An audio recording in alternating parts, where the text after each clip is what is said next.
Alright, so it's been about 1 week since Sonic X Shadow Generations came out, which means it's time for me to give my review and thoughts on the game. Now initially I was going to review both games in one video, but I feel like the Shadow Generations portion deserves its own video, and I'll save Sonic Generations for a different video. But nonetheless, there'll be timestamps in this video so you can see my thoughts on certain specific parts of the game. So after playing Shadow Generations and S-ranking the levels, I've come to the conclusion that Shadow Generations is a better Sonic Colors. Now I know what you're thinking, right? Prem doesn't like Sonic Colors that much, which means he's hating on Shadow Generations. No, I'm not hating on Shadow Generations. I'm just telling you what I've observed, okay? And for the record, I don't think Sonic Colors is bad. I think it's like a C-tier game. But I just feel like the way this game is designed, it just feels like a better version of Sonic Colors. I mean, let's look at 3D Sonic, right? Unleashed started the boost formula in 3D, but was more focused on the speed and the thrill and the challenge of things, right? Colors took away the speed in favor of a slower, tighter control scheme, which was honestly the best boost control before Shadow Generations and before Frontiers. And Colors shifted the focus away from the speed and the thrill and the challenge and focused more on the platforming and relied heavily on 2D for that, as well as a bunch of new power-ups. Now Generations tried to be Hannah Montana, best of both worlds, right? If we can take the unleashed movement, the thrill of it, but weave in the increased platforming focus of Colors, then we could have some kind of unity, right? And it did kind of do that. It had still a lot of 2D sections with the platforming, but it had 3D platforming as well, which Colors was severely lacking in. But in that, it kind of highlighted how the Unleashed / Generations movement was not really built for not boosting. Especially in 3D, it felt like if you weren't boosting, it felt weird to control, whereas I never had that issue with Colors. Now when we look at Shadow Generations, what do we have? We have new power-ups that enhance the experience and open up different ways of playing, like Colors. We have tighter controls and slower boosts compared to its peers, like Colors. Maybe not as slow as Colors, but still. The only thing I didn't like here control-wise was the gimped air boost, and the Forces ass wall jump is just really fucking slow and not as responsive as the Generations wall jump. But overall, Shadow Generations controlled really well. And before Frontiers and Shadow Generations, Colors was the best controlling boost Sonic game in 3D. Now what else did Shadow Generations do? It focuses less on moves like the quick step, the drift, and the slide. Just like Colors, Shadow Generations has 6 acts per area, and so does Colors. And before you rush to the comment section to be like, Prem, this doesn't have 6 acts, what are you talking about? Think about it. Really think about how many acts you have to do to progress through the main story. Each area had 2 main acts and 4 mandatory challenges. I mean, you don't have to do it in perfect order, but then I could argue the same thing applies to Colors, right? You didn't have to go acts 1 through 6 in perfect order. They would open up multiple zones and you could play like an act of Starlight Carnival, play like an act of Aquarium Park, and just like flip back and forth until you get all of them done, right? But it's 6 acts. As much as Sonic Generations had significantly more challenges, you only had to do 3 challenges per area to get the boss keys. Now one thing that Shadow Generations does differently from its boost peers is that Unleashed, Colors, and Generations all felt the need to put the majority of platforming in 2D, obviously with Colors being the worst offender of this, but Shadow Generations goes for the separate but equal approach, with one fully 3D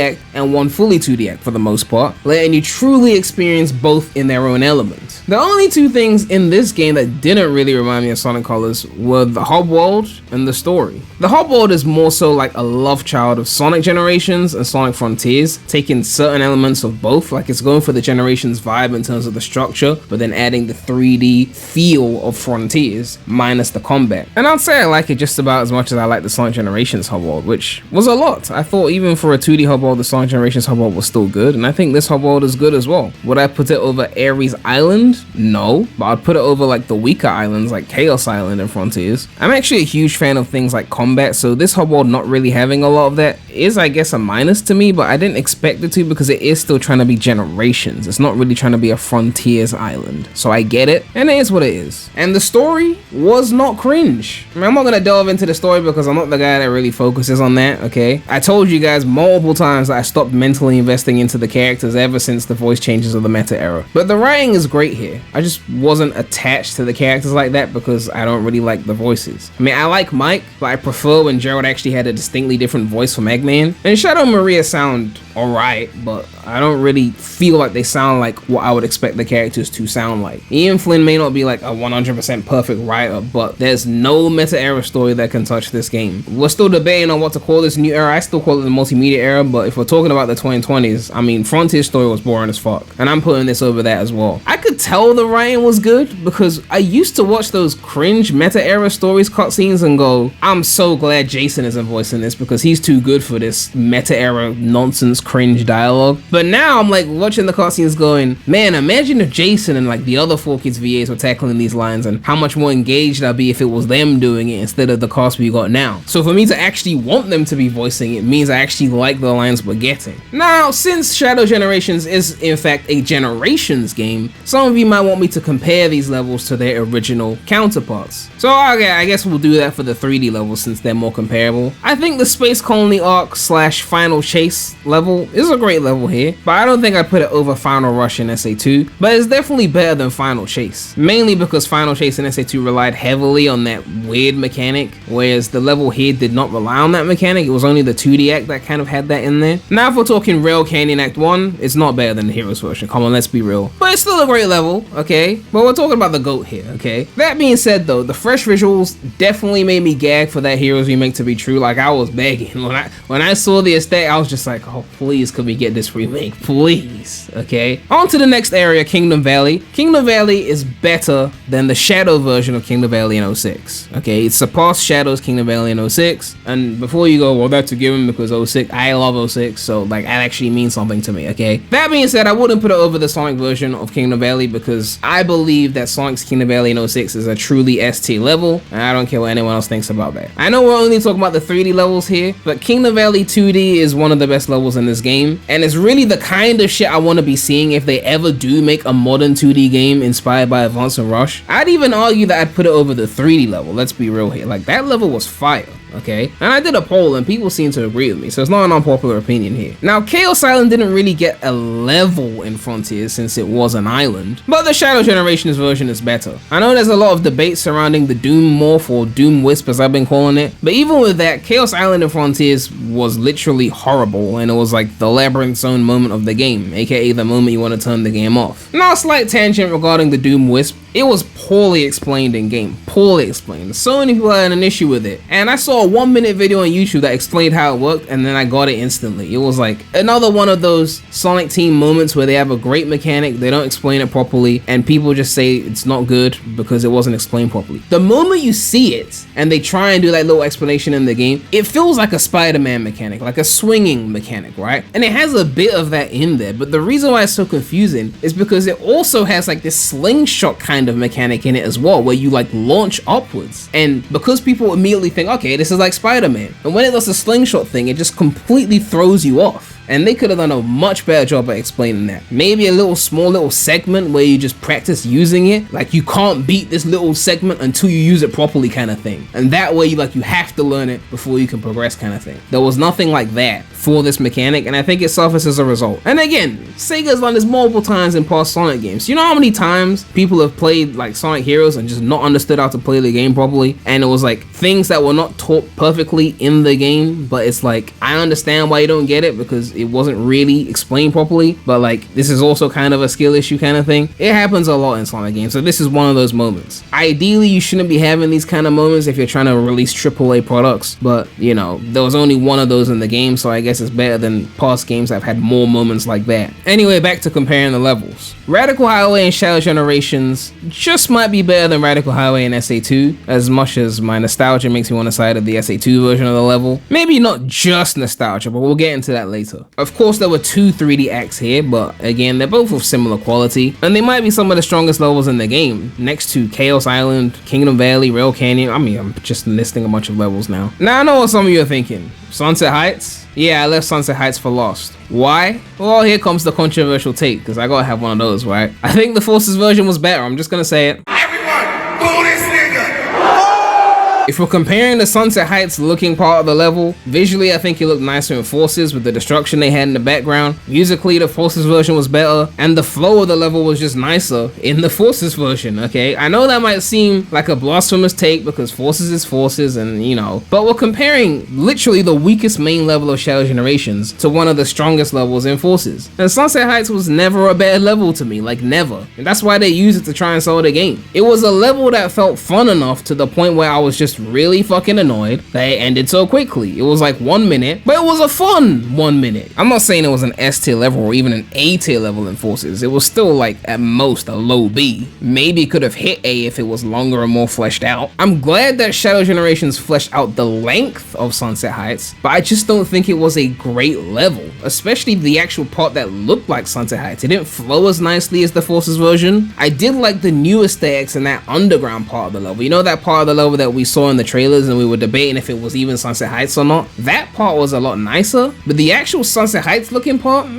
I could take it or leave it. I honestly believe that new looking section would have been cool as its own level, to be honest. But while we're still talking about the levels in this game, there's one thing we gotta talk about which I don't think was my favorite thing in the world, okay? The radical highway interjection parts of the levels kind of felt out of place, okay? Like, I guess it worked with the arc level because it fit into the whole SA2 vibe they were going for. Like, it was the space colony arc, you know, that kind of made sense. But I feel like after a while it was just done to reuse those assets while extending the length of these levels. Like, I'm in Rail Canyon, I'm grinding on rails in Rail Canyon, why do I need to go back to the radical highway that I've already seen, right? It would have been cooler if Rail Canyon had transitioned into maybe another Heroes level, you know, an Egg Fleet or a Final Fortress or even a Bullet Station, which is basically the similar assets to Rail Canyon but just slightly different and obviously different music. That would have been cool. And again, Sunset Heights, I mean, that's a Forces level. You could have transitioned that into some other Forces level, right? Like Egg Gate would have been a cool transition, right? Metropolitan Highway, areas we hadn't seen before. I mean, it's a Generations game, you're rehashing environments, right? Forces is Hedgehog Engine 2. There's no reason why you couldn't have slid some textures from Metropolitan Highway in the middle of Sunset Heights or Egg Gate or whatever. But just the Radical Highway thing was just getting overdone, and it was just like, why am I in Radical Highway? I was just playing Rail Canyon. It's kind of taking out the flow of Rail Canyon now. I just want to quickly touch on something, because before the game came out, I said that Shadow Generations was the boost middle ground. Do I still feel that way? The middle ground being that it was above things like Forces, Colors, and Cyberspace, but below things like Unleashed Generations, and if you want to include 2D, Rush. Do I still feel like that? Overall, as a game, I feel like yes, it belongs in the middle. That being said, I do believe there are certain moments, maybe certain levels, where they do reach that Unleashed Generations, even Rush tier, especially with Kingdom Valley 2D. That reached the Rush tier in my opinion. So even though overall it's still in the middle ground, they had little peak moments where they touched the Unleashed Generations Rush era, right? But to stay high up there, you'd have to be more consistent, because in Generations, the weakest modern level was an A tier. Your weakest level was an A tier. In Unleashed, in terms of the main day levels, the weakest level was probably a high B. And in Sonic Rush, call me a fanboy, I don't care, but the weakest level in that was probably an S. Let's be real. But the fact that they're even touching those heights now is good. They should keep it up. And while we're on the topic, props to Sega for making the S ranks a little bit tougher in this game. I mean, Sonic Generations S ranks were just so piss easy that anything is an improvement, I guess. But I'm still glad that the S ranks require some work as opposed to no work, right? And on to the bosses now. The bosses were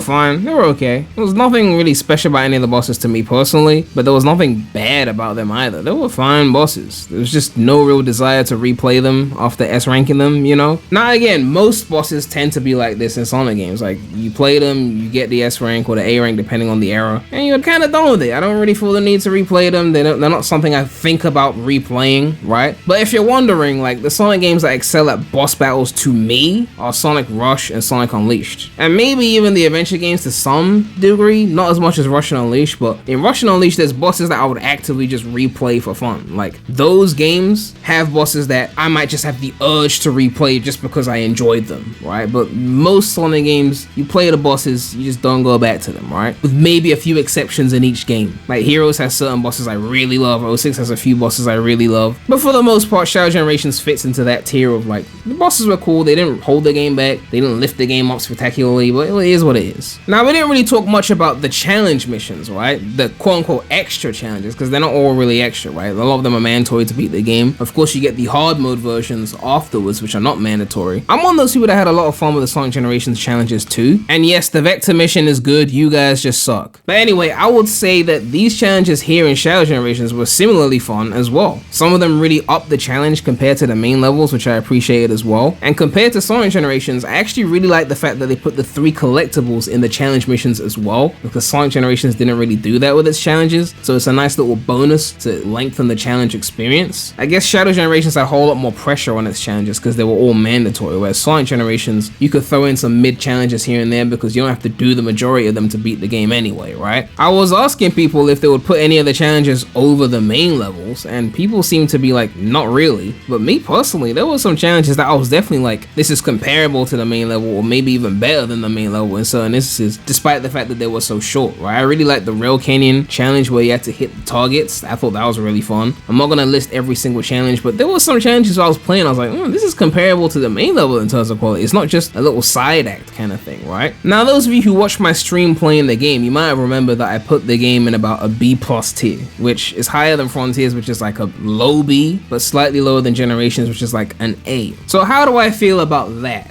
Do I still put it in B+, or have I lifted it up higher to an A? Honestly, I'm tempted to maybe give it an A- because of the Doom Wing, right? Because when I played the game the first time, they let you try out the Doom Wing for a brief period, and that was some of the most fun in the game. And then for the rest of the playthrough, it's like, this thing is gone. Where the fuck was that amazing power-up that we just had for like a few seconds? And then when you beat the game and you get it back, then you could replay all the levels with it. It's like, oh, this thing is lit. Compared to like Super Sonic and Sonic Generations, which is just OP for the sake of OP, I was never a big fan of playing a Super Sonic in levels because it just felt like, oh, you've beaten the game now, you get to be OP.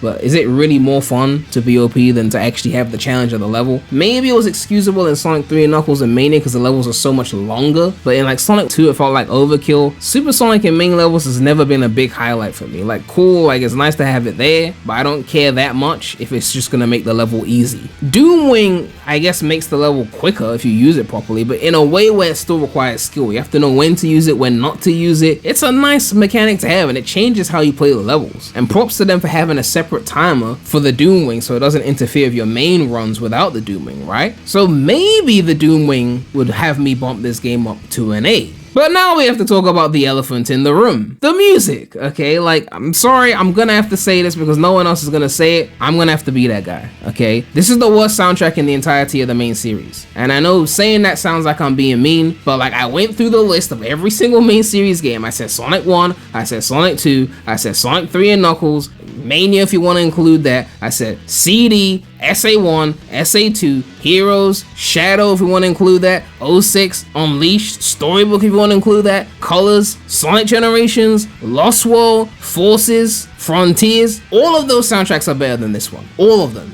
Okay, and it's so weird because like as I'm playing the game, I'm like, I feel like this should be better, right? Like the gameplay is great, the visuals are amazing, the controls are nice, everything feels good. Like my eyes are stimulated, my brain is stimulated by the gameplay, the length of the levels isn't horrible, but one part of my body is not stimulated, and that's my ears. Maybe some of that's because I don't like the voice acting as much. Like sure, if it was Jason doing the grunts and the dialogue, I would like it more, but a lot of it is the music. And it's like, sure, Sonic Generations was not the greatest soundtrack in the history of Sonic. To me, it was like a B-tier soundtrack. But I never even felt the desire in Generations to like use that little jukebox thing and change the music in the levels. I might have tried it a few times, but I never really cared. I just used the music in the game. But with Shadow Generations, I'm really sitting there like, I need a mod to just like change these songs. For those, you know, not all the songs that you want are in the game, in the jukebox thing. I'm sitting there like, I need to change these songs because this is not it. And it's actually annoying because if the game was truly mid, then maybe like the soundtrack being mid as well would be acceptable because it's like, well, the game is mid, so the soundtrack should be mid. But the quality of the gameplay here is too high to be paired with music this forgettable unforgettable. With every other Sonic game I just mentioned, all these main series games, there's at least, even in the weakest soundtracks, there's at least a couple songs that I'm sitting there like, I'll put that in my playlist, or I would play that outside of the game. With this game, there was like literally nothing. I think I heard like one song in Dark Beginnings, the animation, where I was like, this sounds good, I want to listen to this. I don't even think I heard that when I was playing the game. Maybe I heard it once and forgot about it, I don't know. But that song that I heard in that Dark Beginnings part that I said sounded good, I can't even remember if it was in the game or not. But nonetheless, there was no song I was like, I want to listen to this outside of the game. Like,